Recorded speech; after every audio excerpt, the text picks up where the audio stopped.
Hello बच्चों ते कल ਆਪਾਂ ਕੋਆਰਡੀਨੇਸ਼ਨ ਕੰਪਾਊਂਡਸ ਦੇ ਜਿਹੜਾ ਨੋਮਨਕਲੇਚਰ ਕਰ ਰਹੇ ਸੀ ਜਿਹਦੇ ਵਿੱਚ ਆਪਾਂ ਕੁਝ ਐਗਜ਼ਾਮਪਲਸ ਡਿਸਕਸ ਕੀਤੀਆਂ ਸੀ। ਠੀਕ ਹੈ, ਆਪਾਂ ਰੂਲਸ ਹੈ ਬੇਟੇ ਫਟਾਫਟ ਇੱਕ ਵਾਰੀ ਰਿਵਾਈਜ਼ ਕਰ ਲੈਂਦੇ ਆ। ਤਾਂ ਆਪਾਂ ਕੀ ਕਿਹਾ ਸੀ ਕਿ ਨਾਮ ਲਿਖਣ ਵੇਲੇ ਪਹਿਲਾ ਨਾਮ ਹਮੇਸ਼ਾ ਕੈਟਾਇਨ ਦਾ, ਚਾਹੇ ਉਹ ਐਂਟਾਈਟੀ ਹੈ ਚਾਹੇ ਉਹ ਕਾਊਂਟਰ ਆਇਨ ਹੈ। ਪਹਿਲਾ ਨਾਮ ਅਸੀਂ ਕੈਟਾਇਨ ਦਾ ਲਿਖਦੇ ਹਾਂ, ਉਸ ਤੋਂ ਬਾਅਦ ਜਿਹੜਾ ਨਾਮ ਹੈ ਉਹ ਐਨੋਇਨ ਦਾ ਆਉਂਦਾ ਹੈ। ਠੀਕ ਹੈ, ਹੁਣ ਜਦੋਂ ਐਂਟਾਈਟੀ ਦਾ ਨਾਮ ਲਿਖਣਾ ਹੈ, ਐਂਟਾਈਟੀ ਦੇ ਵਿੱਚੋਂ ਲੀਗੈਂਡਸ ਦਾ ਨਾਮ ਪਹਿਲਾਂ ਆਏਗਾ ਐਲਫਾਬੈਟਿਕਲੀ, ਉਸ ਤੋਂ ਬਾਅਦ ਨਾਮ ਆਉਂਦਾ ਹੈ ਮੈਟਲ ਐਟਮ ਦਾ। ਮੈਟਲ ਐਟਮ ਦਾ ਨਾਮ ਲਿਖਣ ਤੋਂ ਬਾਅਦ ਬ੍ਰੈਕਟ ਦੇ ਵਿੱਚ ਬੇਟਾ ਆਪਾਂ ਉਹਦੀ ਆਕਸੀਡੇਸ਼ਨ ਸਟੇਟ ਲਿਖਦੇ ਹਾਂ। ਠੀਕ ਹੈ, ਹੁਣ ਇਸ ਨਾਮ ਦੇ ਵਿੱਚ ਬੇਟੇ ਮੈਟਲ ਆਇਨ ਦਾ ਜਿਹੜਾ ਨਾਮ ਹੈ, ਜੇ ਤਾਂ ਐਂਟਾਈਟੀ ਕੈਟਾਇਨ ਹੁੰਦਾ ਤਾਂ ਫਿਰ ਕੀ ਹੋਏਗਾ, ਇਹਦਾ ਨਾਮ ਜੋ ਐਲੀਮੈਂਟ ਦਾ ਨਾਮ ਹੁੰਦਾ ਉਹੀ ਰਹਿੰਦਾ ਹੈ। ਪਰ ਜੇ ਐਨੋਇਨਿਕ ਹੈ ਐਂਟਾਈਟੀ, ਜੇ ਨੈਗੇਟਿਵਲੀ ਚਾਰਜਡ ਹੈ ਜਿਵੇਂ ਇਸ ਕੰਪਲੈਕਸ ਦੇ ਵਿੱਚ ਹੈ, ਤਾਂ ਉਦੋਂ ਫਿਰ ਜਿਹੜਾ ਇਹਦਾ ਨਾਮ ਹੈ ਮੈਟਲ ਐਟਮ ਦਾ ਉਹ 8 ਦੇ ਨਾਲ ਐਂਡ ਹੁੰਦਾ ਹੈ, ਚੇਂਜ ਹੋ ਜਾਂਦਾ ਹੈ। ਤਾਂ ਉਹਦੇ ਵਿੱਚ ਕੁਝ ਆਪਾਂ ਐਲੀਮੈਂਟਸ ਦੇ ਨਾਮ ਜਿਹੜੇ ਉਹਦੇ ਲੈਟਿਨ ਨੇਮਸ ਹੈ ਉਹਨਾਂ ਦੇ ਨਾਮ ਤੇ ਵੀ ਹੈ, ਜਿਵੇਂ ਆਪਾਂ ਆਇਰਨ ਦਾ ਫੈਰੇਟ ਹੁੰਦਾ ਹੈ, ਜਿਹੜਾ ਆਪਾਂ ਸਿਲਵਰ ਦਾ ਲੈਂਦੇ ਹਾਂ ਅਰਜੈਂਟੇਟ ਹੈ, ਗੋਲਡ ਦਾ ਔਰੇਟ। ਠੀਕ ਹੈ, ਆਪਾਂ ਕਾਪਰ ਦਾ ਕਿਊਪਰੇਟ, ਇਹ ਆਪਾਂ ਯਾਦ ਰੱਖਣੀ ਹੈ। ਕਲੀਅਰ।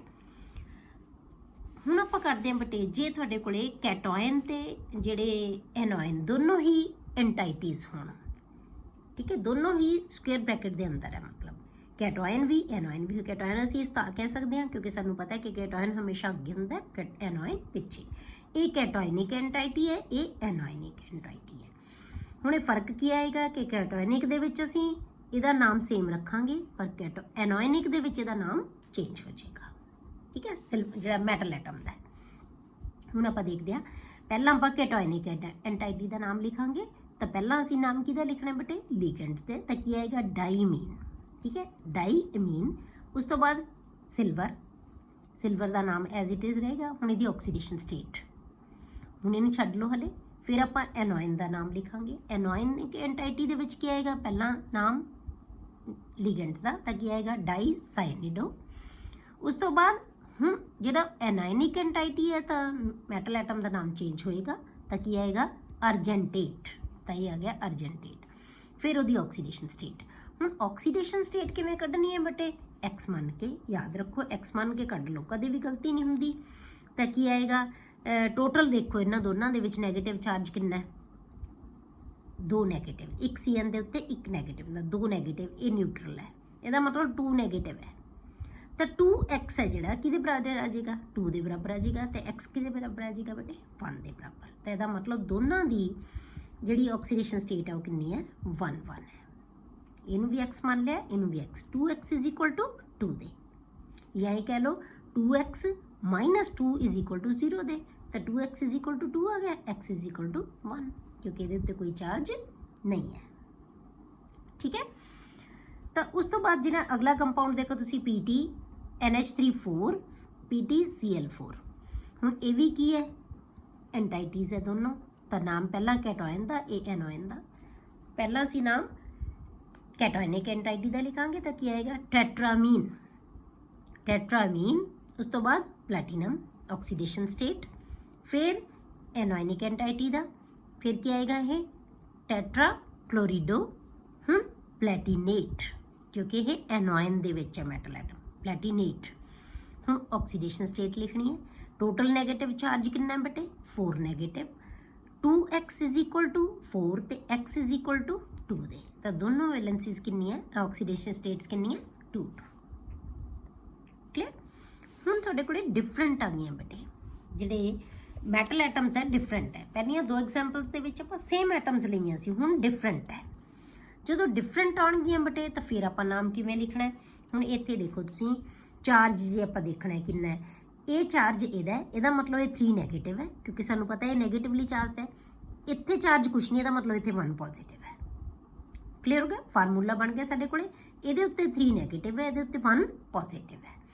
ਹੁਣ ਆਪਾਂ ਇਹਦਾ ਜਿਹੜਾ ਆਕਸੀਡੇਸ਼ਨ ਨੰਬਰ ਕਿਵੇਂ ਕੱਢਾਂਗੇ, ਆਕਸੀਡੇਸ਼ਨ ਸਟੇਟ ਸੌਰੀ ਕਿਵੇਂ ਕੱਢਾਂਗੇ ਆਪਾਂ, ਤਾਂ ਕੀ ਆਏਗਾ, CO। ਅਤੇ ਇਹਦੇ ਕੋਲੇ ਕੋਈ ਚਾਰਜ ਨਹੀਂ, 2 ਨੈਗੇਟਿਵ ਹੈ ਅੰਦਰ, ਬਾਹਰ ਕੀ ਹੈ, 1 ਪੋਜ਼ਿਟਿਵ ਹੈ। क्लियर हो गया। तो क्या आ गया x -2 = +1। तो -2 भी उधर जाके की हो जाना है, +2 हो जाएगा, तो +3 बन गया, तो x इज इक्वल टू +3, तो यदि ऑक्सीडेशन स्टेट आ गई। इसी तरह ਅਸੀਂ ਇਹਦੀ ਕੱਢਾਂਗੇ, ਇਹ ਨੈਗੇਟਿਵ ਇੱਥੇ 3 ਹੈ, -3 ਹੈ, ਤਾਂ ਕੀ ਆਏਗਾ x -6 ਇਜ਼ ਇਕੁਅਲ ਟੂ -3 ਦੇ 6 ਉਧਰ ਜਾ ਕੇ ਪਲੱਸ ਦਾ ਹੋ ਜਾਏਗਾ, ਤਾਂ ਰਹਿ ਕੀ ਗਿਆ +3, ਤਾਂ x ਇਜ਼ ਇਕੁਅਲ ਟੂ +3। ਦੋਨਾਂ ਦੀ ਆਕਸੀਡੇਸ਼ਨ ਸਟੇਟ ਕਿੰਨੀ ਹੈ 3 ਠੀਕ ਹੈ, ਦੋਨਾਂ ਦੀ ਆਕਸੀਡੇਸ਼ਨ ਸਟੇਟ ਹੈ ਜਿਹੜੀ ਉਹ ਕੀ ਆਏਗੀ 3 ਆਏਗੀ। ਕਲੀਅਰ। ਤਾਂ ਨਾਮ ਕੀ ਬਣ ਜਾਣਾ ਟੈਟਰਾਮੀਨ ਡਾਈਕਲੋਰੀਡੋ ਕੋਬਾल्ट 3। फिर एनोइन का लिखांगे आप हैक्सासायानिडो। ठीक है, हुण क्रोमियम का नाम चेंज होएगा बेटे क्योंकि एनोइन है, क्रोमेट आ जाएगा, हैक्सासायानिडो क्रोमेट, ऑक्सीडेशन स्टेट कितनी है 3, ये 3 आ जाएगा। क्लियर। अगले नाम बेटे बिल्कुल उवें है जिवें आप पहला लिखते सी, इत्थे आप पोटाशियम लिखांगे, फिर ट्राई ऑक्जेलेटो, फिर क्योंकि ये एनोइन है तो एक क्रोमेट आएगा, ऑक्सीडेशन स्टेट 3। क्यों 3 है क्योंकि इतने 3 है, इसका मतलब ये बड़ी ऑक्सीडेशन स्टेट है, इसका मतलब 3 नैगेटिव है इत्ते। हुण इन्हां दे उत्ते 2 नैगेटिव हुंदा है, एक ऑक्सीलेट ते 2 नैगेटिव है, 3 ऑक्सीलेट ते कितने हो जाने बेटे 6 नैगेटिव, 6 नैगेटिव है अंदर, बाहर साडे कोले कितना है 3 नैगेटिव है। ठीक है, x -6 नैगेटिव या -6 इज इक्वल टू -3, तो x इज इक्वल टू क्या आ जाएगा +3 आ जाएगा, 6 उधर जाके पॉजिटिव हो जाएगा, 3 माइनस हो जाएगा तो की निकल जाएगा x इज इक्वल टू 3। इतों पता लग जाएगा बेटे कि तो 3 नैगेटिव है, फार्मूले तो ही क्लीयर हो जाता था, तो ऑक्सीडेशन स्टेट निकल आएगी। हुण इस तरह ये भी -3 है, ये एक पंच नैगेटिव है, ये उत्ते कोई चार्ज नहीं होंदा, नाइट्रोसिल ग्रुप है, ये NO है, तो ये कोई चार्ज नहीं, तो 5 negative, x -5 is equal to -3 दे, तो x इज इक्वल टू क्या गया बेटे +2 दे, तो ऑक्सीडेशन स्टेट 2 आ गई। नाम उन्हें लिखोगे पोटाशियम पेंटासाइनिडो नाइट्रोसिल ते फेरेट, क्योंकि क्लियर। हुण ये नाम तो सिंपल है जिवें तुसीं नाम लिखते जाते हो। हुण आपां नाम देखते हैं बेटे, जे तुहाडे कोले कोई इहो जिहा कंपाउंड होवे, थोड़ी NCERT च तो ये गिवन नहीं पर बाकी बुक्स दे विच हैगे, आपां एक एग्जाम्पल कर लैंदे आ जिहदे विच लीगेंड्स है जिहड़े उन्हां दे विच ब्रिजिंग लीगेंड्स होण। ब्रिजिंग का मतलब 2 एटम्स दे विचकार ब्रिज बनाए हुए होण, लीगेंड्स ने 2 लीगेंड्स इहो जिहे है जिन्हां ने ब्रिज बनाया होया 2 एटम्स दे विचकार, उन्हां नूं असीं ब्रिजिंग ग्रुप्स कह दिंदे आ। हुण इन्हां दे नाम किवें लिखणे, कोई फर्क नहीं बेटे, नाम उवें ही लिखना है जिवें आपां पहलां लिखते हैं, पहला कैटोइन का फिर एनोइन का, एक कैटोइनिक एंटाइटी है, ये एनोइन है। ठीक है, बिल्कुल वही चीज़ लिखांगे, फर्क सिर्फ कित्थे करना है, इहदा नाम लिख के फिर इहदा नाम फिर इहदा नाम, मतलब हुण आए लिखना है, इहनूं एक मान लो कंपाउंड, पहला इहदा नाम लिखांगे सारा, पहला लीगेंड्स फिर मैटल एटम, फिर ब्रिजिंग एटम, फिर इहदे लीगेंड्स फिर मैटल एटम, इदां लिखना है। पर जिथे ब्रिजिंग एटम्स आउणगे उहदे नाल असीं म्यू पाउणा है, म्यू बस, होर कुछ नहीं, बाकी सारी चीज़ होवे, पहला इहदा नाम फिर ब्रिजिंग एटम्स फिर इहदा नाम। क्लियर। तो हुण आपां की लिखना बेटे टेट्रामीन। ठीक है, टेट्रामीन कोबाल्ट। हुण 2 ब्रिजिंग एटम्स, पहला की लवांगे आपां बिना कोबाल्ट तो बाद उहदी ऑक्सीडेशन स्टेट, ये आपां देखदे हां किवें आएगी, इहनूं हले ब्रैकेट उदां ही रख लो खाली, तो फिर की लिखांगे म्यू। हुण ये ग्रुप है जिहड़ा अमाइड ग्रुप है, अमाइड नूं की कहना है अमाइडो। ठीक है, ये है mu amido dash mu dash amido dash mu dash nitro group, तो आप नाइट्रो नूं हुण नाइट्राइटो N कहना है, नाइट्रो भी लिख दोगे तो भी गलत नहीं होता। ठीक है, नाइट्राइटो N। उस तो बाद फिर असीं इहदा नाम लिखांगे, फिर की आएगा बेटे टेट्रामीन कोबाल्ट, टेट्रामीन कोबाल्ट, क्योंकि ये पॉजिटिव चार्ज है, ये एंटाइटी पॉजिटिवली चार्ज है, तो टेट्रामीन कोबाल्ट। फिर हुण आपां इहदी ऑक्सीडेशन स्टेट लिखनी है, उहदे बाहर काउंटर आए ना नाइट्रेट। ठीक है, नाइट्रेट। हुण किवें चार्ज आएगा ये आपां देखना है, इहदी ऑक्सीडेशन स्टेट किवें कड्ढी है, इहदी वैलेंसी इत्थे 4 है, मतलब ये 4 पॉजिटिव है, ਇਹਦਾ मतलब ਇਹਦੇ ਉੱਤੇ ਇੱਕ ਨੈਗੇਟਿਵ ਹੈ, ਇੱਥੇ ਕੁਝ ਨਹੀਂ ਹੈਗਾ, ਤੇ ਇਹਦਾ मतलब ਇਹਦੇ ਉੱਤੇ ਇੱਕ ਨੈਗੇਟਿਵ ਹੈ, ਇਹ 4 ਪੋਜ਼ਿਟਿਵ ਹੈ। मतलब ਆਪਾਂ ਤਾਂ ਆਕਸੀਡੇਸ਼ਨ ਸਟੇਟ ਲੈਣੀ ਹੈ ਤਾਂ ਇੱਥੇ ਪਤਾ ਹੋਣਾ ਚਾਹੀਦਾ ਇਹ ਚਾਰਜ ਇੱਥੇ ਹੈ, ਇਹਦਾ मतलब ਇਹ 4 ਪੋਜ਼ਿਟਿਵ ਹੈ। ठीक है, 4 पॉजिटिव। तो हुण आपां देखिए अंदर नैगेटिव चार्ज किन्ना कोले है, ਹੁਣ ਆਪਾਂ ਦੇਖਣਾ ਕੀ ਹੈ, ਜਿਹੜਾ ਐਮੀਨ ਗਰੁੱਪ ਹੈ ਬੇਟੇ ਇਹਨਾਂ ਦੇ ਉੱਤੇ ਕੋਈ ਚਾਰਜ ਨਹੀਂ ਹੈਗਾ, ਕੋਈ ਚਾਰਜ ਹੋਏਗਾ ਹੀ ਨਹੀਂ। ਬਾਹਰ ਸਾਡੇ ਕੋਲੇ 4 ਪੋਜ਼ਿਟਿਵ ਚਾਰਜ ਹੋਇਆ। ਹੁਣ ਅੰਦਰ ਕਿੰਨਾ ਪੋਜ਼ਿਟਿਵ ਨੈਗੇਟਿਵ ਚਾਰਜ ਹੈ? ਇੱਕ ਇੱਕ ਦੋਨਾਂ ਕੋਲੇ ਚਾਰਜ ਹੈ। ਠੀਕ ਹੈ, ਇੱਕ ਇੱਕ ਚਾਰਜ ਦੋਨਾਂ ਕੋਲੇ, 2 ਨੈਗੇਟਿਵ ਅੰਦਰ ਹੈ। ਠੀਕ ਹੈ, 2 ਨੈਗੇਟਿਵ ਹੈ ਅੰਦਰ, ਤਾਂ ਕੀ ਆਏਗਾ x ਤੇ x, 2x -2 is equal to +4 ਦੇ ਆ ਇੱਥੇ ਚਾਰਜ ਆਏਗਾ। ਠੀਕ ਹੈ, 2x -2 ਇਜ਼ ਇਕੁਅਲ ਟੂ +4 ਦੇ, ਤੇ 2x ਇਜ਼ ਇਕੁਅਲ ਟੂ ਉਧਰ ਜਾ ਕੇ ਪਲੱਸ ਹੋ ਜਾਏਗਾ 2 ਵੀ, ਤਾਂ ਕੀ ਆ ਗਿਆ +6 ਦੇ ਬਰਾਬਰ ਆ ਗਿਆ, ਤੇ x ਕਿੰਨਾ ਹੋ ਜਾਏਗਾ 3। ਤਾਂ ਦੋਨੋਂ ਹੀ ਆਕਸੀਡੇਸ਼ਨ ਸਟੇਟ ਕਿੰਨੀ ਹੈ 3। ਕਲੀਅਰ, ਇਹਨਾਂ ਨੂੰ ਗਿਣਨ ਦੀ ਲੋੜ ਨਹੀਂ ਕਿਉਂਕਿ ਆਪਾਂ 4 × 0 ਕਰਾਂਗੇ, ਇਹ ਵੀ 4 × 0 ਕਰਾਂਗੇ ਕਿਉਂਕਿ ਕੋਈ ਚਾਰਜ ਨਹੀਂ ਹੈ। ਕਲੀਅਰ, ਇਹ ਬ੍ਰਿਜਿੰਗ ਜਿਹੜੇ ਐਲੀਮੈਂਟਸ ਆ ਉਹਨਾਂ ਦੇ, ਬ੍ਰਿਜਿੰਗ ਕੰਪਾਊਂਡਸ ਆ ਉਹਨਾਂ ਦੇ ਨਾਮ ਲਿਖਣੇ ਆ। ਅੱਗੇ ਬਟੇ ਆਪਾਂ ਕੁਝ ਕੰਪਾਊਂਡ ਲੈਣੇ ਜਿਨ੍ਹਾਂ ਦੇ ਅਸੀਂ ਫਾਰਮੂਲੇ ਲਿਖਣੇ ਆ। ਫਾਰਮੂਲਾ ਲਿਖਾਂਗੇ ਅਸੀਂ ਉਹਨਾਂ ਦਾ, ਟੈਟਰਾਮੀਨ ਡਾਈ ਐਕਵਾ ਕੋਬਾਲਟ 3 ਕਲੋਰਾਈਡ। ਹੁਣ ਇਹਦਾ ਫਾਰਮੂਲਾ ਕਿਵੇਂ ਲਿਖਾਂਗੇ ਆਪਾਂ? ਪਹਿਲਾਂ ਚੀਜ਼ ਕੀ ਲਿਖਣੀ ਹੈ ਬੇਟੇ? ਪਹਿਲਾਂ ਦੇਖੋ ਨਾਮ ਜਿੱਥੋਂ ਸ਼ੁਰੂ ਉਹਦਾ ਹੀ ਨਾਮ ਪਹਿਲਾਂ ਲਿਖਣਾ। ਇਹਦਾ ਮਤਲਬ ਜਿਹੜਾ ਕੰਪਲੈਕਸ ਦਾ ਨਾਮ ਹੈ ਇਹਦਾ ਮਤਲਬ ਐਂਟਾਈਟੀ ਕੈਟਾਇਨਿਕ ਹੈ। ਤਾਂ ਆਪਾਂ ਕੀ ਲਿਖਣਾ ਹੈ ਇੱਥੇ? ਸਭ ਤੋਂ ਪਹਿਲਾਂ ਮੈਟਲ ਲਿਖੋ ਕਿਹੜੀ ਹੈ, ਕੋਬਾਲਟ। ਫਿਰ ਆ ਲਿਖੋ ਲੀਗੈਂਡਸ ਐਲਫਾਬੈਟਿਕਲੀ, ਐਮੀਨ ਗਰੁੱਪ 4 ਟੈਟਰਾਮੀਨ ਹੈ 4 ਲਿਖ ਲਓ। ਫਿਰ ਡਾਈ ਐਕਵਾ ਵਾਟਰ ਹੈ 2 ਮੋਲੀਕਿਊਲਸ ਹੈ। ਉਸ ਤੋਂ ਬਾਅਦ ਕਲੋਰਾਈਡ ਹੈ Cl ਪਾ ਲਓ। ਹੁਣ Cl ਕਿੰਨਾ ਇੱਥੇ ਆਏਗਾ ਉਹ ਡਿਸਾਈਡ ਕਿਵੇਂ ਕਰਾਂਗੇ? ਇਹਦੀ ਆਕਸੀਡੇਸ਼ਨ ਸਟੇਟ ਦੇਖ ਕੇ। ਇਹ ਗਿਵਨ ਹੈ 3 ਆਕਸੀਡੇਸ਼ਨ ਸਟੇਟ 'ਚ ਹੈ, ਇਹਦਾ ਮਤਲਬ ਇਹ। ਠੀਕ ਹੈ, ਜਿਹੜਾ CO ਹੈ ਉਹ 3 ਆਕਸੀਡੇਸ਼ਨ ਸਟੇਟ ਦੇ ਵਿੱਚ ਹੈ। ਇਹਦੇ ਮਤਲਬ 3 ਪੋਜ਼ਿਟਿਵ ਹੈ ਇਹਦੇ ਤੇ ਚਾਰਜ। ਜੇ ਇਹਦੇ ਤੇ 3 ਪੋਜ਼ਿਟਿਵ ਹੈ ਬੇਟੇ ਤਾਂ ਆਪਾਂ ਦੇਖੀਏ ਬਾਹਰ ਕਿੰਨਾ ਆਏਗਾ, ਕਿਉਂਕਿ ਅੰਦਰ ਤਾਂ ਕੋਈ ਚਾਰਜ ਹੈ ਹੀ ਨਹੀਂ। ਇਹਦਾ ਮਤਲਬ ਸਾਰਾ ਚਾਰਜ ਇੱਥੇ ਆਏਗਾ। ਠੀਕ ਹੈ, ਇੱਥੋਂ ਸਾਨੂੰ ਪਤਾ ਲੱਗਿਆ ਕਿ ਇਹਦੇ ਉੱਤੇ 3 ਪੋਜ਼ਿਟਿਵ ਚਾਰਜ ਹੈ। ਹੁਣ ਇਹ 3 ਇੱਥੇ ਆ ਜਾਏਗਾ 3 ਪੋਜ਼ਿਟਿਵ, ਤਾਂ ਇਹ 3 ਪੋਜ਼ਿਟਿਵ ਨੂੰ ਬੈਲੈਂਸ ਕਰਨ ਵਾਸਤੇ ਆਪਾਂ ਕਲੋਰੀਨ ਲਾਤਾ ਤੇ ਇਹਦੀ ਵੈਲੈਂਸੀ ਇੱਥੇ ਆ ਜਾਏਗੀ। ਇਹਦੇ ਉੱਤੇ -1 ਹੁੰਦਾ, ਇਹਦੀ ਵੈਲੈਂਸੀ ਇੱਥੇ ਆ ਜਾਏਗੀ। ਤਾਂ ਜਿੰਨਾ ਪੋਜ਼ਿਟਿਵ ਚਾਰਜ ਹੈ ਇੱਥੇ ਉਹਨੇ ਕਲੋਰਾਈਡ ਆਇਨ ਲਾ ਦਿਓ।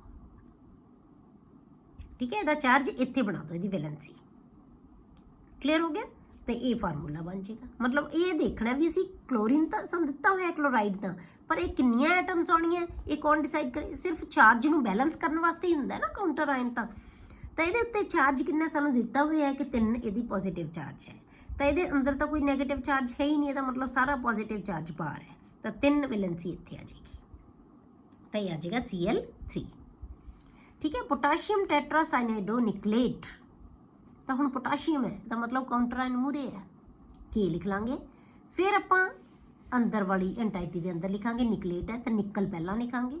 ਫਿਰ ਟੈਟਰਾਸਾਇਨਾਈਡੋ CN4 ਬ੍ਰੈਕਟ ਕਲੋਜ਼ ਕਰ ਦਾਂਗੇ। ਹੁਣ ਸਾਨੂੰ ਨਿਕਲ ਦੀ ਆਕਸੀਡੇਸ਼ਨ ਸਟੇਟ ਗਿਵਨ ਹੈ ਬੇਟੇ 2 ਹੈ।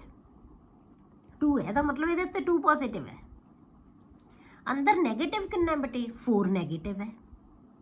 ਜੇ ਆਪਾਂ ਇਹ 2 ਗਿਵਨ ਹੈ, ਅੰਦਰ 4 ਨੈਗੇਟਿਵ ਹੈ, ਤੇ ਇੱਥੇ ਕਿੰਨਾ ਆ ਗਿਆ ਬੇਟੇ ਬਾਹਰ ਚਾਰਜ? ਅਸੀਂ ਕੱਢ ਸਕਦੇ ਹਾਂ। 4 ਨੈਗੇਟਿਵ ਦੇ ਵਿੱਚੋਂ 2 ਪੋਜ਼ਿਟਿਵ ਨੇ, ਬੈਲੈਂਸ ਕਰਤਾ 2 ਨੂੰ, ਤਾਂ ਬਾਹਰ ਕੀ ਰਹਿ ਗਿਆ ਨੈਟ 2 ਨੈਗੇਟਿਵ। ਅੰਦਰ ਪੋਜ਼ਿਟਿਵ 2 ਹੈ, ਨੈਗੇਟਿਵ 4 ਹੈ, ਬਾਹਰ ਕੀ ਰਹਿ ਗਿਆ ਬੇਟੇ ਨੈਟ ਚਾਰਜ 2 ਨੈਗੇਟਿਵ। ਤਾਂ ਹੁਣ ਜਿੰਨਾ ਇੱਥੇ ਚਾਰਜ ਹੈ ਉਹ ਪੋਟਾਸ਼ੀਅਮ ਦਾ ਬੈਲੈਂਸ ਕਰ ਦੇਗਾ ਉਹਨੂੰ। ਠੀਕ ਹੈ, ਪੋਟਾਸ਼ੀਅਮ ਦੇ ਉੱਤੇ 1 ਪੋਜ਼ਿਟਿਵ ਹੁੰਦਾ ਹੈ ਤੇ ਕੁਛ ਨਹੀਂ ਆਏਗਾ। ਇੱਥੇ 2 ਆਇਆ ਤਾਂ 2 ਆ ਜਾਏਗਾ, K2 ਬਣਾ ਲਾਂਗੇ। ਇਸ ਕਰਕੇ ਆਪਾਂ ਕੀ ਲਿਖਾਂਗੇ ਇੱਥੇ 2। ਜੇ ਐਵੇਂ ਨਹੀਂ ਨਾ ਸਮਝ ਆਉਂਦੀ ਹੁੰਦੀ ਕਿ ਅਸੀਂ ਕਿੰਨਾ ਲਿਖਣਾ ਹੈ, ਕਿ ਪਹਿਲਾਂ ਉਹਨੂੰ ਆਇਨਾਂ ਦੇ ਵਿੱਚ ਕੱਲਾ ਪੋਟਾਸ਼ੀਅਮ ਲਿਖ ਦਿਓ, ਫਿਰ ਇਹਦੀ ਐਂਟਾਈਟੀ ਦਾ ਪੂਰਾ ਉੱਤੇ ਚਾਰਜ ਲਾ ਕੇ ਬਣਾ ਲਓ ਕਿੰਨਾ ਬਣਦਾ ਹੈ। ਇਹਦਾ ਅਲੱਗ ਕੰਪਾਊਂਡ ਲਿਖ ਲਓ ਇਹਦਾ ਨਾਮ, ਕਿਉਂਕਿ ਇਹਨੂੰ ਸਾਰੇ ਨੂੰ ਜਦੋਂ ਜੇ ਨਾਮ ਵੀ ਤੁਹਾਨੂੰ ਪੋਟਾਸ਼ੀਅਮ ਦਿੱਤਾ ਹੋਵੇ, ਜੇ ਅਸੀਂ ਇਹਦਾ ਨਾਮ ਲਿਖਣਾ ਹੋਵੇ ਇਕੱਲੇ ਦਾ, ਤਾਂ ਆਪਾਂ ਕੀ ਕਰਾਂਗੇ? ਇਹਦੇ ਉੱਤੇ ਚਾਰਜ ਲਿਖਾਂਗੇ ਨਾ ਬੇਟੇ। ਜਿੰਨਾ ਇਹਦੇ ਤੇ ਚਾਰਜ ਲਿਖਣਾ ਉਹ ਇਹਦੇ ਉੱਤੇ ਆ ਜਾਏਗਾ, ਕਿਉਂਕਿ ਇਹ ਚਾਰਜ ਨੂੰ ਬੈਲੈਂਸ ਕਰਨ ਵਾਸਤੇ ਹੀ ਹੈ। ਠੀਕ ਹੈ, ਉਸ ਤੋਂ ਬਾਅਦ ਆ ਗਿਆ ਬੇਟੇ ਟ੍ਰਿਸ ਈਥੇਨ 1,2 ਡਾਈਮੀਨ ਕ੍ਰੋਮੀਅਮ 3 ਕਲੋਰਾਈਡ। ਤਾਂ ਹੁਣ ਇਹਦਾ ਮਤਲਬ ਕੀ ਹੈ? ਸਾਡੇ ਕੋਲੇ ਐਂਟਾਈਟੀ ਕੈਟਾਇਨਿਕ ਹੈ, ਤਾਂ ਆਪਾਂ ਪਹਿਲਾਂ ਇਹਦਾ ਨਾਮ ਲਿਖਾਂਗੇ। ਹੁਣ ਸਭ ਤੋਂ ਪਹਿਲਾਂ ਮੈਟਲ ਦੇਖੋ ਕਿਹੜੀ ਹੈ, ਕ੍ਰੋਮੀਅਮ ਹੈ, ਤਾਂ ਉਹ ਲਿਖ ਲਓ। ਉਸ ਤੋਂ ਬਾਅਦ ਐਲਫਾਬੈਟਿਕਲੀ ਲੀਗੈਂਡਸ ਲਿਖ ਲਓ। ਈਥੇਨ ਡਾਈਮੀਨ EN, एथिलीन डाइमीन ਨੂੰ ਕੀ ਲਿਖਦੇ ਹਾਂ ਅਸੀਂ EN ਦੇ ਨਾਲ। ਉਹ ਕੀ ਹੈ? ਟ੍ਰਿਸ ਹੈ, 3 ਹੈ, ਹੋਰ ਕੁਛ ਨਹੀਂ ਹੈਗਾ। ਤਾਂ ਆਪਾਂ ਬ੍ਰੈਕਟ ਕਲੋਜ਼ ਕਰ ਦਿਓ। ਉਸ ਤੋਂ ਬਾਅਦ ਆ ਗਿਆ ਕਲੋਰਾਈਡ, ਕਲੋਰੀਨ ਲਿਖ ਲਓ। ਹੁਣ ਆਪਾਂ ਚਾਰਜ ਦੇਖਣਾ ਵੀ ਕਲੋਰੀਨ ਕਿੰਨੇ ਲਗਾਵਾਂਗੇ ਆਪਾਂ, ਇਹਦੇ ਉੱਤੇ ਚਾਰਜ ਕਿੰਨਾ ਹੈ ਉਹ ਕੱਢਾਂਗੇ ਆਪਾਂ। ਉਹ ਕਿਵੇਂ ਦੇਖਾਂਗੇ? ਕਿਉਂਕਿ ਸਾਨੂੰ ਆਕਸੀਡੇਸ਼ਨ ਸਟੇਟ ਗਿਵਨ ਹੈ, ਕਿੰਨੀ ਹੈ? 3 ਹੈ। ਇਹਦਾ ਮਤਲਬ ਇਹਦੇ ਉੱਤੇ ਪੋਜ਼ਿਟਿਵ ਚਾਰਜ ਹੈ ਬੇਟੇ, ਉਹ ਕਿੰਨਾ ਹੈ? 3 ਪੋਜ਼ਿਟਿਵ ਹੈ। ਪਰ ਐਥਿਲੀਨ ਡਾਇਮੰਡ ਦੇ ਉੱਤੇ ਕੋਈ ਚਾਰਜ ਨਹੀਂ ਹੁੰਦਾ, ਇਹਦਾ ਮਤਲਬ ਸਾਰਾ ਚਾਰਜ ਬਾਹਰ ਹੈ, 3 ਪੋਜ਼ਿਟਿਵ। ਤਾਂ 3 ਵੈਲੈਂਸੀ ਇੱਥੇ ਆ ਜਾਏਗੀ। ਕਲੀਅਰ? ਯਾਦ ਰੱਖੋ ਕਿ ਜੇ ਨਹੀਂ ਇਹ ਐਟਮਸ ਲਿਖਣੀਆਂ, ਪਹਿਲਾਂ ਇਕੱਲੇ ਦਾ ਚਾਰਜਡ ਬਣਾ ਕੇ ਦੇਖ ਲਓ ਇਹਨੂੰ, ਸਪੀਸ਼ੀਜ਼ ਨੂੰ। ਜਿਹੜੀ ਸਕੁਅਰ ਬ੍ਰੈਕਟ ਵਾਲਾ ਨਾ ਉਹਨੂੰ ਚਾਰਜ ਇਕੱਲੇ ਨੂੰ ਲਿਖ ਕੇ ਦੇਖ ਲਓ ਕਿੰਨਾ ਚਾਰਜ ਹੈ ਉੱਪਰ। ਬਸ ਜਿੰਨਾ ਚਾਰਜ ਹੈ ਉਹਨੂੰ ਬੈਲੈਂਸ ਕਰਨ ਲਈ, ਜੇ ਤੇ ਨੈਗੇਟਿਵ ਹੈ ਤਾਂ ਇਹਨੂੰ ਪੋਜ਼ਿਟਿਵ ਕਰਨ ਵਾਸਤੇ ਮੂਹਰੇ ਲਿਖ ਦਿਓ, ਬੈਲੈਂਸ ਕਰਨ ਵਾਸਤੇ ਕੈਟਾਇਨ ਅੱਗੇ ਲਿਖ ਦਿਓ। ਜੇ ਇਹ ਪੋਜ਼ਿਟਿਵ ਹੈ ਤਾਂ ਇਹਨੂੰ ਪੋਜ਼ਿਟਿਵ ਨੂੰ ਬੈਲੈਂਸ ਕਰਨ ਵਾਸਤੇ ਨੈਗੇਟਿਵਲੀ ਚਾਰਜ ਸਪੀਸ਼ੀਜ਼ ਪਿੱਛੇ ਲਿਖ ਦਿਓ, ਐਨੋਇਨ ਨੂੰ ਪਿੱਛੇ ਲਿਖ ਦਿਓ। ਕਿਉਂਕਿ ਜੇ ਕੈਟਾਇਨ ਹੈ ਤਾਂ ਇਹਨੂੰ ਐਨੋਇਨ ਬੈਲੈਂਸ ਕਰੇਗਾ, ਜੇ ਇਹ ਐਨੋਇਨ ਹੈ ਤਾਂ ਇਹਨੂੰ ਕੈਟਾਇਨ ਬੈਲੈਂਸ ਕਰੇਗਾ, ਉਹਨੂੰ ਮੂਹਰੇ ਲਿਖਾਂਗੇ ਆਪਾਂ। ਕਲੀਅਰ? ਪਹਿਲਾਂ ਉਵੇਂ ਲਿਖ ਕੇ ਦੇਖ ਲਓ। ਇਹ ਤੁਹਾਡੇ ਬੇਟੇ ਅੱਗੇ ਐਗਜ਼ਾਮਪਲਸ ਹੈ, ਇਹਨਾਂ ਨੂੰ ਦੇਖ ਲੈਣਾ ਤੁਸੀਂ, ਆਪਣੇ ਆਪ ਕੋਸ਼ਿਸ਼ ਕਰਨੀ ਹੈ, ਤੇ ਜੇ ਨਹੀਂ ਪਤਾ ਲੱਗਣਾ ਤਾਂ ਫਿਰ ਤੁਸੀਂ ਮੈਨੂੰ ਇਹਨਾਂ ਨੂੰ ਪੁੱਛ ਲੈਣਾ, ਠੀਕ ਹੈ। ਅੱਗੇ ਬੇਟੇ ਮੈਂ ਕੁਛ ਤੁਹਾਨੂੰ ਨਾਮ ਦਿੱਤੇ ਹੈ, ਇਹ ਤੁਸੀਂ ਆਪ ਪ੍ਰੈਕਟਿਸ ਕਰਨੀ ਹੈ। Right IUPAC names of the following, ਇਹ ਲਿਖ ਕੇ ਦੇਖਣੇ ਹੈ ਸਾਰੇ ਬੱਚਿਆਂ ਨੇ। ਜੇ ਕੋਈ ਵੀ ਨਾਮ ਦੀ ਸਮਝ ਨਹੀਂ ਆਈ ਤਾਂ ਉਹ ਤੁਸੀਂ ਮੈਨੂੰ ਪੁੱਛ ਲੈਣਾ, ਠੀਕ ਹੈ। ਮੈਨੂੰ ਲਿਖਿਓ ਕਿ ਆਹ ਵਾਲੇ ਸਾਨੂੰ ਸਮਝ ਨਹੀਂ ਆਈ, ਤਾਂ ਮੈਂ ਉਹਨਾਂ ਦੇ ਨਾਮ ਹੈ ਜਿਹੜੇ ਉਹ ਦੱਸੂਗੀ ਤੁਹਾਨੂੰ। ਕਲੀਅਰ? ਨੈਕਸਟ ਟੌਪਿਕ ਹੈ ਬੇਟੇ ਆਈਸੋਮੈਰਿਜ਼ਮ ਇਨ ਕੋਆਰਡੀਨੇਸ਼ਨ ਕੰਪਾਊਂਡਸ।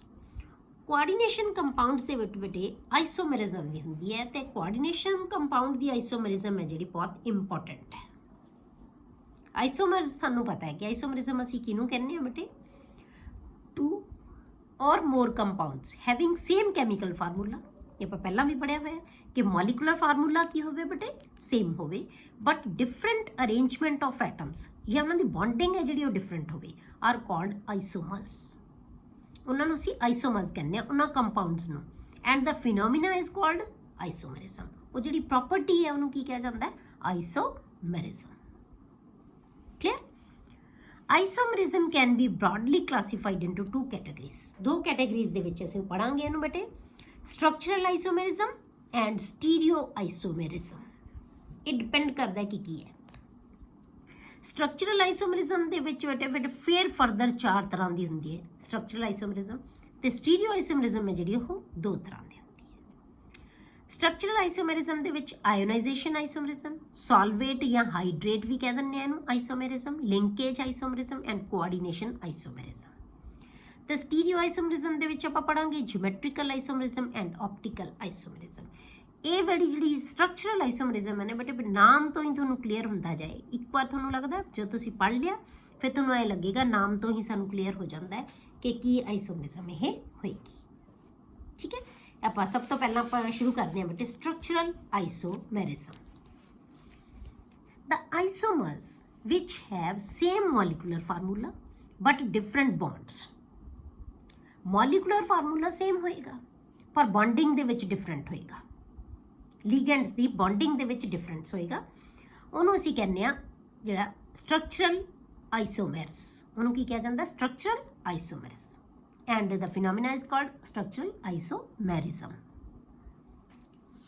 ਹੁਣ structural ਦੇ ਵਿੱਚ ਆਪਾਂ ਹੁਣ ਯਾਦ ਕੀ ਰੱਖਣਾ ਕਿ molecular formula same but different bonds। ਸਭ ਤੋਂ ਪਹਿਲਾਂ ਆਪਾਂ ਡਿਸਕਸ ਕਰਦੇ ਹਾਂ ਬੇਟੇ ਆਇਓਨਾਈਜੇਸ਼ਨ ਆਈਸੋਮੈਰਿਜ਼ਮ। ਹੁਣ ਆਇਓਨਾਈਜੇਸ਼ਨ ਆਈਸੋਮੈਰਿਜ਼ਮ ਕਿਹਦੇ ਵਿੱਚ ਹੁੰਦੀ ਹੈ ਬੇਟੇ? ਉਹ ਕੰਪਾਊਂਡਸ ਜਿਨ੍ਹਾਂ ਦਾ molecular formula ਤਾਂ ਸੇਮ ਹੋਵੇ, ਇਹ ਤਾਂ ਲਾਈਨ ਲਿਖਣੀ ਹੈ ਹਰੇਕ ਆਈਸੋਮਰਸ ਦੇ ਵਿੱਚ, molecular formula ਸੇਮ, ਬਟ ਜਦੋਂ ਆਪਾਂ ਇਹਨਾਂ ਕੰਪਾਊਂਡਸ ਨੂੰ ਸੋਲਿਊਸ਼ਨ ਦੇ ਵਿੱਚ ਪਾਵਾਂਗੇ ਤਾਂ ਉਹ ਅਲੱਗ-ਅਲੱਗ ਤਰ੍ਹਾਂ ਦੇ ਆਈਸੋਮਰਸ ਬਣਾਉਣਗੇ। ਅਲੱਗ-ਅਲੱਗ ਤਰ੍ਹਾਂ ਦੇ ਜਦੋਂ ਆਇਓਨਾਈਜੇਸ਼ਨ ਹੋਣੀ ਹੈ ਨਾ ਉਹਨਾਂ ਦੀ, ਤਾਂ ਆਇਨਸ ਡਿਫਰੈਂਟ ਟਾਈਪ ਦੇ ਆਇਨਸ ਬਣਾਉਣਗੇ। ਆਇਨਸ ਅਲੱਗ-ਅਲੱਗ ਹੋਣਗੇ ਉਹਨਾਂ ਦੇ, ਠੀਕ ਹੈ। ਇਹਦਾ ਮਤਲਬ ਕੀ ਹੈ ਬੇਟੇ?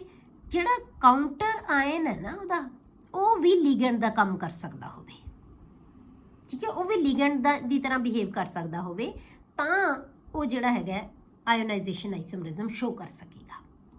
क्योंकि ਜਿਹੜਾ ਕਾਊਂਟਰ ਆਇਨ ਹੈ ਉਹਨੇ ਹੀ ਲੀਗੈਂਡ ਨੂੰ ਰਿਪਲੇਸ ਕਰ ਦੇਣਾ ਹੈ, ਤਾਂ ਲੀਗੈਂਡ ਸੀ ਜਿਹੜਾ ਪਹਿਲਾਂ ਉਹ ਹੁਣ ਕਾਊਂਟਰ ਆਇਨ ਬਣ ਜਾਏਗਾ। ਬਸ ਇਹ ਡਿਫਰੈਂਸ ਹੋਣਾ ਹੈ। ਦ compounds which have same molecular formula but give different ions in the solution are called ionization isomers. The counter ion can displace a ligand. ਜਿਹੜਾ ਕਾਊਂਟਰ ਆਇਨ ਹੈ ਉਹ ਲੀਗੈਂਡ ਨੂੰ ਡਿਸਪਲੇਸ ਕਰ ਸਕਦਾ ਹੈ, ਆਪ ਉਹਦੀ ਥਾਂ ਲੈ ਸਕਦਾ ਹੈ ਬੇਟੇ, which can then become a counter ion. ਤੇ ਜਿਹੜਾ ਲੀਗੈਂਡ ਸੀ ਜਿਹਨੂੰ ਇਹਨੇ ਡਿਸਪਲੇਸ ਕੀਤਾ ਹੈ ਕਾਊਂਟਰ ਆਇਨ ਨੇ, ਉਹ ਲੀਗੈਂਡ ਹੁਣ ਕਾਊਂਟਰ ਆਇਨ ਬਣ ਜਾਏਗਾ। ਜਿਵੇਂ ਆਪਾਂ ਐਗਜ਼ਾਮਪਲ ਲਈਏ ਬੇਟੇ, CONH35SO4 ਬਾਰ Br, ਇਹ ਇੱਕ ਕੰਪਾਊਂਡ ਹੈ।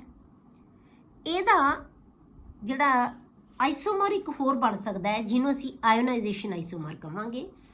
ਉਹਦੇ ਵਿੱਚ ਕੀ ਹੋਏਗਾ ਬੇਟੇ, Br ਲੀਗੈਂਡ ਦੀ ਤਰ੍ਹਾਂ ਬਿਹੇਵ ਕਰੇਗਾ ਤੇ ਜਿਹੜਾ ਇੱਕ ਲੀਗੈਂਡ ਹੈ ਉਹ ਬਾਹਰ ਕਾਊਂਟਰ ਆਇਨ ਦੀ ਤਰ੍ਹਾਂ ਬਿਹੇਵ। ਇਹੀ ਕਿਹਾ ਆਪਾਂ ਕਿ ਜਿਹੜਾ ਕਾਊਂਟਰ ਆਇਨ ਹੈ ਉਹ ਲੀਗੈਂਡ ਨੂੰ ਡਿਸਪਲੇਸ ਕਰ ਦੇਗਾ। ਇਹ ਕਾਊਂਟਰ ਆਇਨ ਸੀ, ਇਹ ਲੀਗੈਂਡ ਨੂੰ ਡਿਸਪਲੇਸ ਕਰ ਰਿਹਾ, ਆਪ ਉਹਦੀ ਥਾਂ ਤੇ ਚਲਾ ਗਿਆ ਤਾਂ ਲੀਗੈਂਡ ਕਾਊਂਟਰ ਆਇਨ ਬਣ ਜਾਏਗਾ। ਬਸ ਸਿਰਫ ਇਹਨੂੰ ਉਲਟਾਉਣਾ ਅਸੀਂ ਤਾਂ ਕੀ ਬਣ ਜਾਏਗਾ, CONH35Br, ਇਹ ਅੰਦਰ ਚਲਾ ਗਿਆ ਐਂਟਾਈਟੀ ਦੇ, SO4 ਬਾਹਰ ਆ ਗਿਆ। ਕਲੀਅਰ? ਇਹ ਦੋਨੋਂ ਕੀ ਹੈ ਬੇਟੇ, ਆਈਸੋਮਰਸ, ਪਰ ਦੋਨੋਂ ਦਾ ਫਾਰਮੂਲਾ ਕੀ ਹੈ, ਸੇਮ ਹੈ। 5 ਅਮੀਨ ਗਰੁੱਪ ਹੈ, ਇੱਕ ਸਲਫੇਟ ਹੈ, ਇੱਕ Br ਹੈ, ਇੱਕ CO ਹੈ। ਬਿਲਕੁਲ ਫਾਰਮੂਲੇ 'ਚ ਕੋਈ ਫਰਕ ਨਹੀਂ, ਫਾਰਮੂਲਾ ਜਿਹੜਾ ਹੈਗਾ ਸੇਮ ਹੈ। ਕਲੀਅਰ? ਕਾਊਂਟਰ ਆਇਨ ਤੇ ਐਂਟਾਈਟੀ ਦੇ ਵਿੱਚ ਡਿਫਰੈਂਸ ਹੈ। ਆਪਾਂ ਇਹੀ ਕਿਹਾ ਕਿ ਕਿਹੜੇ ਹੁੰਦੇ ਆ ਜਿਹ 'ਚ ਸਟਰਕਚਰਲ ਆਈਸੋਮਰਸ ਸਿਰਫ ਉਹ ਹੁੰਦੇ ਜਿਹਦਾ ਫਾਰਮੂਲਾ ਸੇਮ ਹੋਵੇ ਪਰ ਬੌਂਡਸ ਡਿਫਰੈਂਟ ਹੋਣ। ਹੁਣ ਬੌਂਡ ਡਿਫਰੈਂਟ ਹੈ, ਠੀਕ ਹੈ, ਬੌਂਡਸ ਹੈ ਜਿਹੜੇ ਉਹ ਕੀ ਹੈ, ਡਿਫਰੈਂਟ ਹੈ। ਹੁਣ ਆਪਾਂ ਇਹਨੇ ਆਇਨਸ ਬਣਾ ਕੇ ਦੇਖਦੇ ਹਾਂ।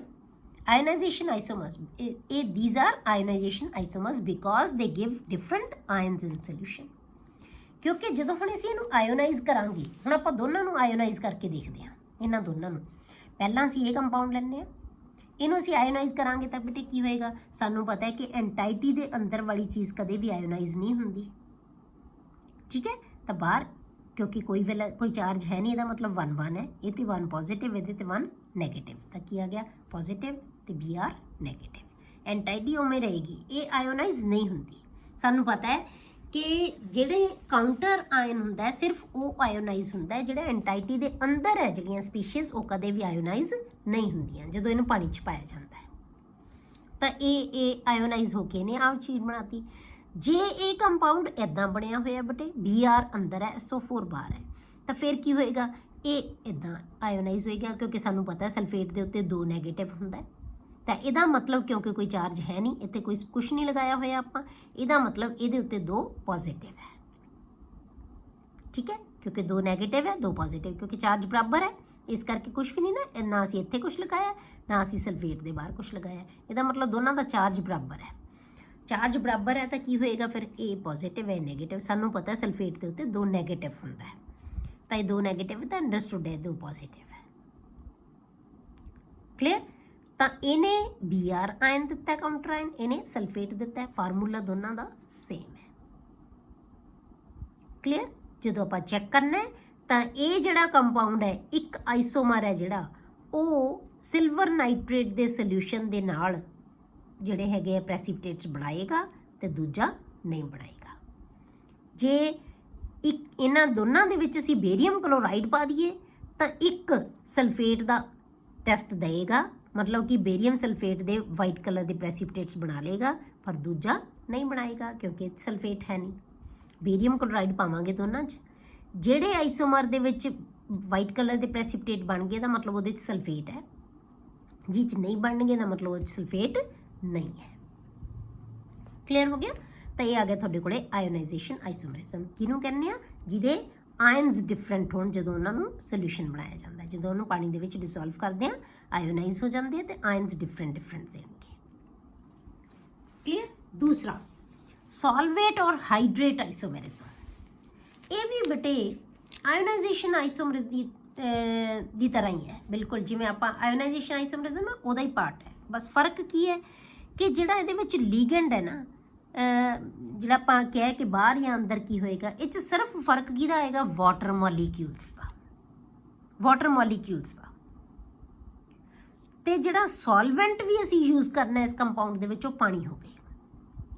ਕਲੀਅਰ ਹੋ ਗਿਆ? ਸਿਰਫ ਵਾਟਰ ਮੋਲੀਕਿਊਲਸ ਹੀ ਦੇਖਣਗੇ ਕਿ ਉਹ ਐਂਟਾਈਟੀ ਦੇ ਅੰਦਰ ਹੈ ਜਾਂ ਬਾਹਰ ਹੈ। ਕਿਸੇ ਇੱਕ ਆਈਸੋਮਰ ਦੇ ਵਿੱਚ ਸਾਰੇ ਵਾਟਰ ਮੋਲੀਕਿਊਲ ਅੰਦਰ ਹੋਣਗੇ, ਕਿਸੇ ਮੋਲੀਕਿਊਲ ਦੇ ਵਿੱਚ ਬਾਹਰ ਹੋ ਸਕਦੇ ਹੈ। ਤਾਂ ਬਸ ਸਿਰਫ ਫਰਕ ਇਹੀ ਹੋਏਗਾ, ਸਿਰਫ ਵਾਟਰ ਮੋਲੀਕਿਊਲਸ ਦਾ ਹੀ ਫਰਕ ਹੋਏਗਾ, ਐਂਟਾਈਟੀ ਦੇ ਅੰਦਰ ਹੈ ਜਾਂ ਉਹ ਐਜ਼ ਵਾਟਰ ਆਫ ਕ੍ਰਿਸਟਲਾਈਜੇਸ਼ਨ ਹੈ। ਮਤਲਬ ਕਿ ਉਹ ਲਿਗੈਂਡ ਦਾ ਕੰਮ ਕਰ ਰਹੇ ਹੈ ਜਾਂ ਵਾਟਰ ਆਫ ਕ੍ਰਿਸਟਲਾਈਜੇਸ਼ਨ ਹੈ। ਉਹ ਕ੍ਰਿਸਟਲਾਈਜੇਸ਼ਨ ਕੀ ਹੁੰਦੇ ਕਿ ਜਿਹੜੇ ਅਸੀਂ ਫਾਰਮੂਲੇ ਦੇ ਨਾਲ ਵਾਟਰ ਮੋਲੀਕਿਊਲਸ ਲਗਾਉਂਦੇ ਹੁੰਦੇ ਆ ਉਹਨੂੰ ਅਸੀਂ ਵਾਟਰ ਆਫ ਕ੍ਰਿਸਟਲਾਈਜੇਸ਼ਨ ਕਹਿੰਦੇ ਆ। ਕਲੀਅਰ? ਤਾਂ ਇਹ ਚੀਜ਼ਾਂ ਡਿਸਾਈਡ ਕਰਨਗੀਆਂ ਤੇ ਇਸੇ ਕਰਕੇ ਇਹ ਆਇਓਨਾਈਜੇਸ਼ਨ ਆਈਸੋਮਰਿਜ਼ਮ ਵਰਗਾ ਹੀ ਹੈ। The compounds which have same molecular formula but different number of water molecules in the coordination sphere and outside it. Coordination sphere ਦੇ ਅੰਦਰ water molecules ਹੈ ਜਾਂ ਬਾਹਰ ਹੈ। When water is involved as solvent. It is similar to ionization isomerism. Example ਆਪਾਂ ਕਰਦੇ ਹਾਂ ਬੇਟੇ, ਜਿਵੇਂ ਆਪਾਂ ਐਗਜ਼ਾਮਪਲ ਲੈ ਲਈ CrH2O6, ਸਾਰੇ ਲੀਗੈਂਡਸ H2O ਹੈ ਕਿਉਂਕਿ ਇਹਦਾ ਕੋਆਰਡੀਨੇਸ਼ਨ ਨੰਬਰ 6 ਹੁੰਦਾ ਹੈ, ਸਾਨੂੰ ਪਤਾ ਹੈ Cr ਦਾ। Cl3, ਇਹਦੇ ਸਾਰੇ ਵਾਟਰ ਮੋਲੀਕਿਊਲਸ ਐਂਟਾਈਟੀ ਦੇ ਅੰਦਰ ਹੈ। ਇਸ ਕੰਪਾਊਂਡ ਦਾ ਕਲਰ ਵਾਇਲਟ ਹੁੰਦਾ ਹੈ। ਠੀਕ ਹੈ। ਦੂਸਰਾ ਕੰਪਾਊਂਡ ਲੈ ਲਿਆ, ਫਾਰਮੂਲਾ ਉਹੀ ਰਹੇਗਾ, 3 ਕਲੋਰੀਨ 6 ਵਾਟਰ ਮੋਲੀਕਿਊਲ ਤੇ 1 ਕ੍ਰੋਮੀਅਮ। ਸੇਮ ਉਹੀ ਹੈ, 6 ਵਾਟਰ ਮੋਲੀਕਿਊਲ 3 ਕਲੋਰੀਨ ਤੇ 1 ਕ੍ਰੋਮੀਅਮ। ਹੁਣ ਇਹਦੇ 'ਚ ਆ ਗਿਆ ਵਾਟਰ ਮੋਲੀਕਿਊਲ 5 ਹੈ ਅੰਦਰ, ਐਂਟਾਈਟੀ ਦੇ ਅੰਦਰ 1 ਕਲੋਰੀਨ ਚਲਾ ਗਿਆ, ਬਾਹਰ ਕਿੰਨੇ ਰਹਿ ਗਏ, ਕਲੋਰੀਨ 2 ਰਹਿ ਗਏ ਤੇ 1 ਵਾਟਰ ਮੋਲੀਕਿਊਲ ਬਾਹਰ ਆ ਗਿਆ ਐਜ਼ ਵਾਟਰ ਆਫ ਕ੍ਰਿਸਟਲਾਈਜੇਸ਼ਨ। ਇਹਦਾ ਕਲਰ ਹੈ ਜਿਹੜਾ ਕੰਪਾਊਂਡ ਦਾ ਉਹ ਬਲੂ ਗ੍ਰੀਨ ਹੁੰਦਾ ਜਾਂ ਗ੍ਰੇਇਸ਼ ਗ੍ਰੀਨ ਹੁੰਦਾ ਹੈ।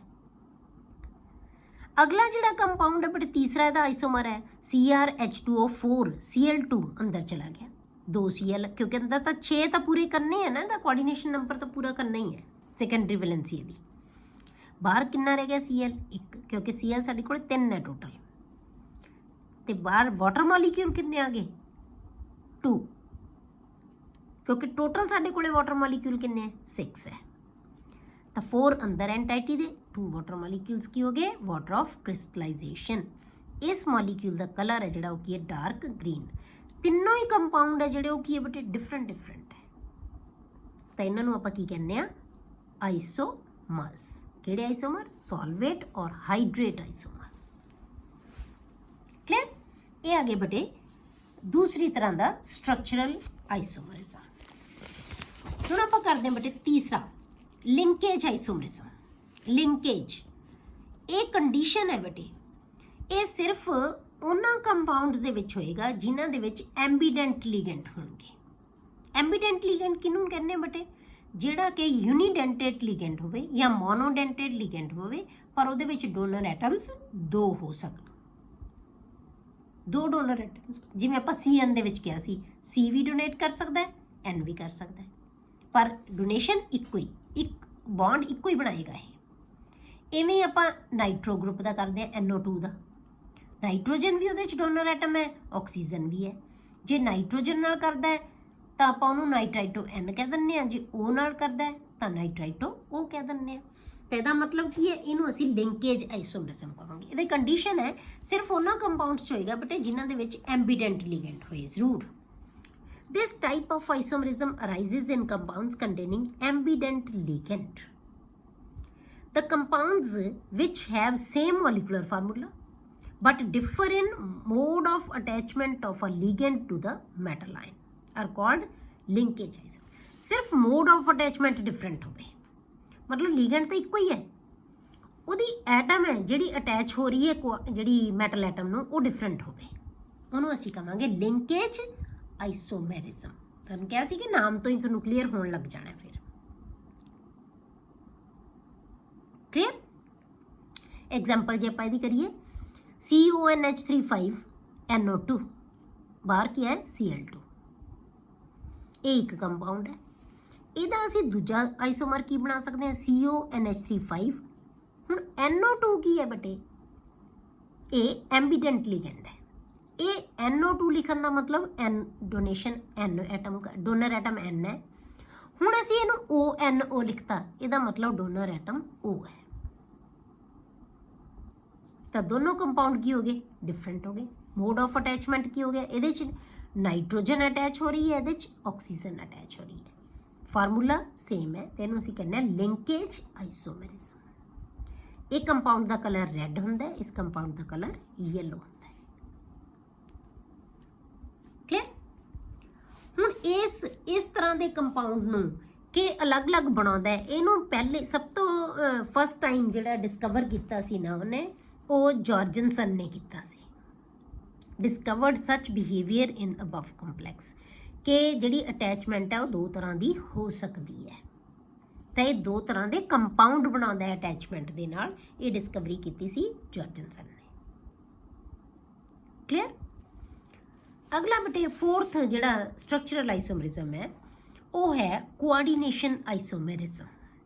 ਕੋਆਰਡੀਨੇਸ਼ਨ, ਹੁਣ ਕੋਆਰਡੀਨੇਸ਼ਨ ਦਾ ਮਤਲਬ ਕੀ ਹੈ ਬੇਟੇ, ਜਿਹੜੇ ਕੋਆਰਡੀਨੇਟ ਬੌਂਡ ਬਣ ਰਹੇ ਆ ਉਹ ਡਿਫਰੈਂਟ ਹੋਣ। This type of isomerism occurs in compounds containing both cationic and anionic entity। Sorry, ਇਹ ਸਿਰਫ ਬੇਟੇ ਉਹਨਾਂ ਦੇ ਵਿੱਚ ਹੋਏਗਾ ਜਿਨ੍ਹਾਂ ਦੇ ਵਿੱਚ ਜਿਹੜੀ ਕੈਟਾਇਨਿਕ ਤੇ ਐਨੋਇਨਿਕ ਦੋਨੋਂ ਹੀ ਐਂਟਾਈਟੀਜ਼ ਹੋਣ, ਸਕੁਅਰ ਬ੍ਰੈਕਟ ਹੋਣ, ਮਤਲਬ ਦੋਨੇ, ਜਿਵੇਂ ਅੱਜ ਆਪਾਂ ਸ਼ੁਰੂ ਦੇ ਵਿੱਚ ਨੋਮਨਕਲੇਚਰ 'ਚ ਕੀਤਾ ਸੀ। ਬੇਟਾ ਮਤਲਬ ਯਾਦ ਰੱਖਣਾ ਹੈ ਕਿ ਲਿੰਕੇਜ ਆਈਸੋਮਰਿਜ਼ਮ ਤੇ ਕੋਆਰਡੀਨੇਸ਼ਨ ਆਈਸੋਮਰਿਜ਼ਮ ਦੋਨਾਂ ਦੇ ਵਿੱਚ ਕੰਡੀਸ਼ਨਸ ਹੈ। ਲਿੰਕੇਜ ਸਿਰਫ ਉਹਨਾਂ 'ਚ ਹੋਏਗੀ ਜਿਹ 'ਚ ਐਂਬੀਡੈਂਟ ਲਿਗੈਂਡ ਹੋਏਗਾ। ਕੋਆਰਡੀਨੇਸ਼ਨ ਆਈਸੋਮਰਿਜ਼ਮ ਉਹਨਾਂ 'ਚ ਹੋਏਗੀ ਜਿਨ੍ਹਾਂ 'ਚ ਦੋਨੋਂ ਐਂਟਾਈਟੀਜ਼ ਹੋਣ, ਕੈਟਾਇਨਿਕ ਤੇ ਐਨੋਇਨਿਕ। ਤਾਂ ਉਹਨਾਂ 'ਚ ਹੀ ਪੋਸੀਬਲ ਹੈ, ਅਦਰਵਾਈਜ਼ ਨਹੀਂ, ਕਿਉਂਕਿ ਤਾਂ ਹੀ ਫਿਰ ਅਸੀਂ ਮੈਟਲ ਐਟਮ ਨੂੰ ਰਿਪਲੇਸ ਕਰ ਸਕਦੇ ਹਾਂ। ਠੀਕ ਹੈ, ਕੰਟੇਨਿੰਗ ਬੋਥ ਕੈਟਾਇਨਿਕ and ਐਨੋਇਨਿਕ ਐਂਟਾਈਟੀਜ਼। The isomerism arises from the interchange of ligands between cationic and anionic entities of different metal ions। ਹੁਣ ਮੈਟਲ ਆਇਨ ਦੇ ਨਾਲ ਜਿਹੜੇ ਲਿਗੈਂਡਸ ਹੈ ਨਾ ਬੇਟੇ ਉਹ ਇੰਟਰਚੇਂਜ ਹੋ ਜਾਣ। ਜਿਹੜੇ ਪਹਿਲਾਂ ਕੈਟਾਇਨਿਕ ਐਂਟਾਈਟੀ ਦੇ ਵਿੱਚ ਸੀ ਉਹ ਐਨਾਇਨਿਕ 'ਚ ਆ ਜਾਣ, ਜਿਹੜੇ ਐਨਾਇਨਿਕ 'ਚ ਸੀ ਉਹ ਕੈਟਾਇਨਿਕ 'ਚ ਆ ਜਾਣ। ਮਤਲਬ ਮੈਟਲ ਐਟਮ ਨਾਲ ਐਕਸਚੇਂਜ ਹੋ ਜਾਣ ਲਿਗੈਂਡਸ। ਠੀਕ ਹੈ, ਤਾਂ ਉਹਨੂੰ ਅਸੀਂ ਕਹਿੰਦੇ ਹਾਂ ਕੋਆਰਡੀਨੇਸ਼ਨ ਆਈਸੋਮਰਿਜ਼ਮ। ਐਗਜ਼ਾਮਪਲ ਆਪਾਂ ਇਹਦੀ ਕਰੀਏ, CONH36 CrCN6। ਇਹ ਕੈਟਾਇਨਿਕ ਐਂਟਾਈਟੀ ਹੈ, ਇਹ ਐਨੋਇਨਿਕ ਹੈ। ਚਾਰਜ ਜਿੰਨਾ ਵੀ ਹੋਏਗਾ ਬਰਾਬਰ ਹੈ। ਜੇ ਆਪਾਂ ਤਿੰਨ ਆਕਸੀਡੇਸ਼ਨ ਸਟੇਟ ਮੰਨਦੇ ਹਾਂ ਤਾਂ ਇਹਦੇ ਉੱਤੇ 3 ਨੈਗੇਟਿਵ ਹੈ, ਇਹਦੇ ਉੱਤੇ 3 ਪੋਜ਼ਿਟਿਵ ਹੈ। ਚਾਰਜ ਬਰਾਬਰ ਹੋ ਗਿਆ ਤਾਂ ਕੁਝ ਵੀ ਨਹੀਂ ਲਿਖਿਆ ਸੀ। ਹੁਣ ਜਿਹੜਾ ਇਹਦਾ ਆਈਸੋਮਰ ਬਣਾਉਨੇ ਆ ਆਪਾਂ ਬੇਟੇ, ਇਸ Cr ਨੂੰ ਅਸੀਂ ਇੱਥੇ ਲੈ ਗਏ, ਇਹ CO ਨੂੰ ਇੱਧਰ ਲਿਆਏ ਅਸੀਂ, ਤਾਂ ਕੀ ਬਣ ਗਿਆ CrNH3। ਹੁਣ ਕੈਟਾਇਨਿਕ ਐਂਟਾਈਟੀ ਦੇ ਵਿੱਚ Cr ਹੈ, ਪਹਿਲਾਂ CO ਕੈਟਾਇਨਿਕ ਐਂਟਾਈਟੀਜ਼ ਦੇ ਵਿੱਚ ਸੀਗਾ ਤੇ Cr ਐਨੋਇਨਿਕ ਐਂਟਾਈਟੀ 'ਚ ਸੀ। ਜਿਹੜਾ ਅਸੀਂ ਇਹ ਕੰਪਲੈਕਸ ਬਣਾਇਆ ਬੇਟੇ ਤੇ Cr ਕੈਟਾਇਨਿਕ ਐਂਟਾਈਟੀ 'ਚ ਹੈ ਤੇ CO ਐਨੋਇਨਿਕ ਐਂਟਾਈਟੀ 'ਚ ਹੈ। ਕਲੀਅਰ ਹੋ ਗਿਆ। ਤਾਂ ਆਪਾਂ ਲਿਗੈਂਡਸ ਐਕਸਚੇਂਜ ਕਰਦੇ, ਇਹਨਾਂ ਨੂੰ ਆਪਾਂ ਕਹਿੰਦੇ ਆ ਕੋਆਰਡੀਨੇਸ਼ਨ ਆਈਸੋਮਰਿਜ਼ਮ। ਕਲੀਅਰ ਹੋ ਗਿਆ ਬੇਟੇ। ਇਹ ਸੀ ਸਟਰਕਚਰਲ ਆਈਸੋਮਰਿਜ਼ਮ, ਜਿਹਦੇ ਵਿੱਚ ਆਪਾਂ 4 ਟਾਈਪਸ ਦੀਆਂ ਡਿਸਕਸ ਕੀਤੀਆਂ। ਨੈਕਸਟ ਲੈਕਚਰ ਦੇ ਵਿੱਚ ਆਪਾਂ ਸਟੀਰੀਓ ਆਈਸੋਮਰਿਜ਼ਮ ਡਿਸਕਸ ਕਰਾਂਗੇ।